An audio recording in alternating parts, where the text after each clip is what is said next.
বিচাৰিছো এটা অতিকে গুৰুত্বপূৰ্ণ খবৰ অসম চৰকাৰৰ কেবিনেটে গোমাংস নিষিদ্ধ কৰাৰ সিদ্ধান্ত গ্ৰহণ কৰিলে আৰু এই যে সিদ্ধান্ত গ্ৰহণ কৰা হ'ল আৰু তাকে লৈ এতিয়া অসন্তুষ্টি প্ৰকাশ কৰিছে অগপৰ জ্যেষ্ঠ নেতাই তেখেতে কৈছে যে কেবিনেটত দলৰ অগপৰ দুগৰাকী মন্ত্ৰী থকাৰ পাছতো দলক অগপক অৱগত নকৰাৰ অভিযোগ উত্থাপন কৰিছে আৰু তাকে লৈ অসন্তুষ্টি প্ৰকাশ কৰিছে অগপৰ জ্যেষ্ঠ নেতা কুমাৰ দীপক দাসে আমি সবিস্তাৰে খবৰটো লৈ অহাৰ চেষ্টা কৰিম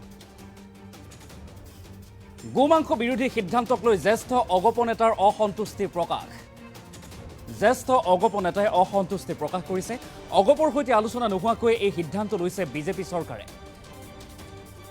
অগপৰ সৈতে আলোচনা নোহোৱাৰ অভিযোগ আৰু অগপৰ সভাপতি তথা কাৰ্যকৰী সভাপতি হিমন্ত বিশ্ব শৰ্মাৰ কেবিনেটৰ সদস্য দুজনকৈ দলীয় মন্ত্ৰী থকাৰ পিছতো অগপক এই কথা অৱগত নকৰাৰ অভিযোগ উত্থাপন হৈছে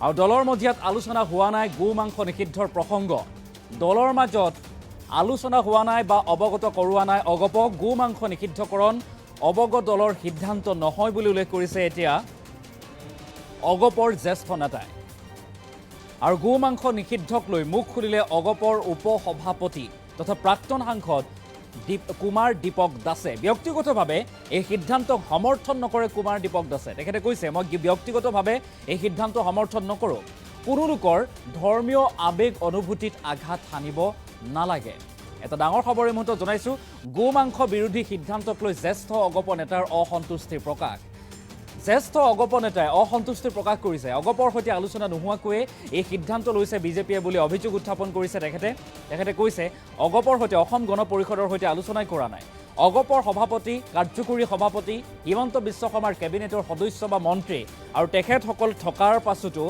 অগপ দলক এই কথা অৱগত নকৰাৰ অভিযোগ উত্থাপন কৰিছে জ্যেষ্ঠ অগপ নেতাগৰাকীয়ে আৰু দলৰ মজিয়াত আলোচনা হোৱা নাই গোমাংস নিষিদ্ধৰ প্ৰসংগ দলৰ মাজত কেতিয়াও আলোচনা হোৱা নাই বুলি উল্লেখ কৰিছে এই গোমাংস নিষিদ্ধৰ প্ৰসংগটো আৰু গোমাংস নিষিদ্ধকৰণ অগপ দলৰ সিদ্ধান্ত নহয় অগপ দলে এই সিদ্ধান্ত কেতিয়াও গ্ৰহণ কৰা নাই বুলি ডাঙৰ মন্তব্য কৰিছে অগপৰ জ্যেষ্ঠ নেতাগৰাকীয়ে আৰু গোমাংস নিষিদ্ধক লৈ মুখ খুলিছে এনেদৰে অগপৰ উপসভাপতি তথা প্ৰাক্তন সাংসদ কুমাৰ দীপক দাসে কুমাৰ দীপক দাসৰ এটা মন্তব্য আৰু তেখেতে সমান্তৰালভাৱে কৈছে ব্যক্তিগতভাৱে মই কেতিয়াও সমৰ্থন নকৰোঁ এই সিদ্ধান্ত আৰু কোনো লোকৰ ধৰ্মীয় আৱেগ অনুভূতিত আঘাত সানিব নালাগে বুলি উল্লেখ কৰিছে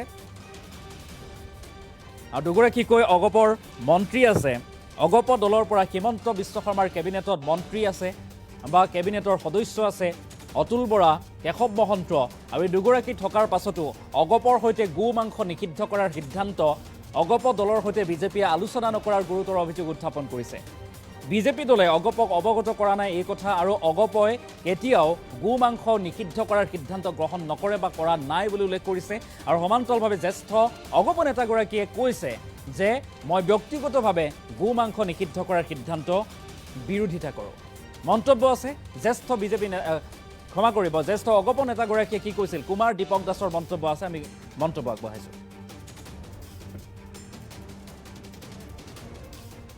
অসম গণ পৰিষদ দলৰ এই সম্পৰ্কত কোনো আলোচনা আজিলৈকে হোৱা নাই গোমাংস নিষিদ্ধকৰণ হ'ব কি নাই এই বিষয়ত দলৰ মজিয়াত আলোচনা হোৱা নাই কিন্তু অসমৰ যিখন চৰকাৰ আছে অসমৰ ৰাইজৰ যিখন চৰকাৰ সেই চৰকাৰখনে সিদ্ধান্ত লৈছে আৰু এই সিদ্ধান্ত চৰকাৰৰ সিদ্ধান্ত আমি দল হিচাপে এই বিষয়ত আমি আলোচনা কৰা নাই দলৰ পিছত আলোচনা যদি কৰিব লগা আলোচনা কৰিম পিছত দলে কি কৰে নিষিদ্ধকৰণ হ'ব লাগে নে নালাগে এইটো আলোচনাই হোৱা নাই আলোচনাৰ পিছতে ক'ব পাৰিম দলত সমৰ্থন জনায় নে নজনায় চৰকাৰে ছাৰ ব্যক্তিগতভাৱে মই সমৰ্থন নকৰোঁ কিন্তু দল হিচাপে আমি আলোচনা যেতিয়া আহিব তেতিয়া মোৰ ব্যক্তিগত কথাটো ক'ম ঠিক তেনেদৰে অন্যান্যসকলে যি সিদ্ধান্ত হ'ব সেই সিদ্ধান্তত মই একমত হৈ থাকিম কিন্তু এই যিটো সিদ্ধান্ত হৈছে এই সিদ্ধান্তটো কোনো দলৰ সিদ্ধান্ত নহয় এইটো চৰকাৰৰ সিদ্ধান্ত চৰকাৰ মানে অসমৰ চৰকাৰ অসমৰ ৰাইজৰ চৰকাৰ মেজৰিটি মানুহে দিয়া গঠন কৰি দিয়া এখন চৰকাৰ আৰু গঠন কৰি দিয়া চৰকাৰৰ ভিতৰত আপুনিও আছে আপোনাৰো চৰকাৰ এইখন গতিকে চৰকাৰ হিচাপে তেওঁলোকে সিদ্ধান্ত লৈছে আৰু সেই সিদ্ধান্তটোক বহুতে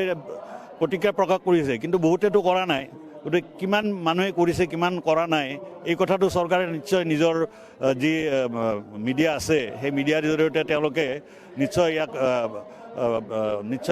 তেওঁলোকে বিবেচনা কৰি চাইছে যে এইটোৰ প্ৰতিক্ৰিয়া হ'ব কি নাই কিন্তু অসম গণ পৰিষদ দলৰ এই সিদ্ধান্ত নহয় অসম গণ পৰিষদ দলে লোৱা সিদ্ধান্ত নহয় এইটো চৰকাৰে লোৱা সিদ্ধান্ত এইটো মই বাৰে বাৰে কৈ আছোঁ চৰকাৰে লৈছে, চৰকাৰৰ বিভিন্ন কথাক লৈ তেওঁলোকে এটা সিদ্ধান্ত লৈছে যে গৌ মাংসটো বন্ধ কৰিব লাগে। আপুনি ব্যক্তিগতভাৱে ইয়াৰ বিৰোধিতা কৰে। এগৰাকী প্ৰাক্তন সাংসদ হিচাপে আপোনাৰ ব্যক্তিগত ধাৰণাটো বা ব্যক্তিগত প্ৰতিক্ৰিয়া কি? ছাৰ, ব্যক্তিগত প্ৰতিক্ৰিয়াটো মোৰ কথাটো হৈছে এনেকুৱা যে যি কথাত মানুহে আশংকা প্ৰকাশ কৰিব পাৰে বা কোনোবা ধৰ্মীয় গোষ্ঠীয়ে কিবা কথাত বেয়া পাব পাৰে, সেই কথাত আঘাত সানিব পৰা কথাত মই ব্যক্তিগতভাৱে সমৰ্থন নকৰোঁ। কিন্তু কথাটো হৈছে আজি চৰকাৰে যিটো সিদ্ধান্ত লৈছে, এই সিদ্ধান্ত তেওঁলোকে নিশ্চয় এইবিলাক কথা চালি জাৰিয়ে সিদ্ধান্ত লৈছে।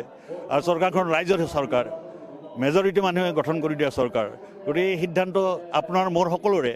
গতিকে মই ভাবোঁ তেওঁলোকে নিশ্চয় এই কথা বিবেচনা কৰি, যদিও 2-4জনে প্ৰতিক্ৰিয়া প্ৰকাশ কৰিছে, সেই প্ৰতিক্ৰিয়াৰ ওপৰত এই সিদ্ধান্তটো যে বাতিল হ'ব এনেধৰণৰ কথা হোৱা নাই কাৰণে বোধকৰি এই সিদ্ধান্ত বাতিল নোহোৱাকৈ এই সিদ্ধান্তটো এতিয়া বাহাল ৰখা হৈছে। আৰু আমি সেই মন্তব্য শুনাৰ চেষ্টা কৰিলোঁ। গোমাংস বিৰোধী সিদ্ধান্তক লৈ জ্যেষ্ঠ অগপ নেতাৰ এনেদৰে অসন্তুষ্টি প্ৰকাশ কৰিছে কুমাৰ দীপক দাসে। অগপৰ সৈতে আলোচনা নোহোৱাকৈ এই সিদ্ধান্ত লৈছে ভাৰতীয় জনতা পাৰ্টীয়ে বুলি অভিযোগ উত্থাপন কৰিছে, ডাঙৰ মন্তব্য কৰিছে অগপৰ সভাপতি, কাৰ্যকৰী সভাপতি হিমন্ত বিশ্ব শৰ্মাৰ কেবিনেটৰ সদস্য বা মন্ত্ৰী। এই দুগৰাকীকৈ মন্ত্ৰী থকাৰ পাছতো অগপৰ দলটোক বিজেপিয়ে এই কথা জনোৱা নাই যে ৰাজ্যত নিষিদ্ধ হ'বলৈ গৈ আছে গো মাংস। এই কথা অৱগত কৰোৱা নাই বা আলোচনা কৰা নাই। আলোচনা নকৰাকৈয়ে গো মাংস নিষিদ্ধ কৰা হ'ল বুলি উল্লেখ কৰা হৈছে। দলৰ মজিয়াত আলোচনা হোৱা নাই গো মাংস নিষিদ্ধৰ প্ৰসংগ। আৰু গো মাংস নিষিদ্ধকৰণ অগপ দলৰ এয়া সিদ্ধান্ত নহয় বুলি উল্লেখ কৰিছে।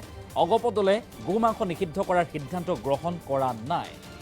আৰু গো মাংস নিষিদ্ধক লৈ এনেদৰে মুখ খুলিলে অগপৰ উপ সভাপতি তথা প্ৰাক্তন সাংসদ কুমাৰ দীপক দাসে। আৰু ব্যক্তিগতভাৱে তেখেতে এই সিদ্ধান্ত সমৰ্থন নকৰে বুলি উল্লেখ কৰিছে এতিয়া কুমাৰ দীপক দাসে। পুনৰবাৰ আমি মন্তব্যটো আগবঢ়াইছোঁ।